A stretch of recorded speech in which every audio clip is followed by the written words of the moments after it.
لو عايز تنجح في حياتك حط هدف قدامك عشان خاطر في يوم من الايام توصل له.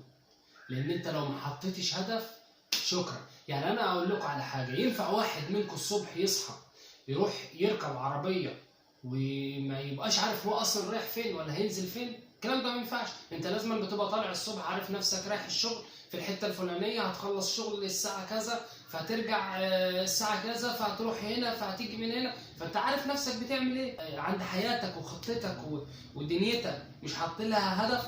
طب ليه؟ ما انت كده مش هتنجح. عايز تنجح في حياتك حط هدف، اعمل خطه وامشي عليها. قول انا في يوم من الايام هوصل، في يوم من الايام هجيب مثلا عربيه، في يوم من الايام هجيب شقه، في يوم من الايام هعمل المشروع الفلاني. شوف انت نفسك في ايه وعايز تعمله وحطه قدامك عشان خاطر ده يبقى حافز يحفزك ان انت تشتغل اكتر. ما تقعدش تنام، ما انت لو ما فيش حاجه بتحفزك هتفضل طول عمرك نايم ومش فارقه، ما انا كده كده باكل واشرب والحياه ماشيه والدنيا ماشيه وخلاص. لكن لا، حط هدف واشتغل عليه عشان خاطر بكره وبعده توصله.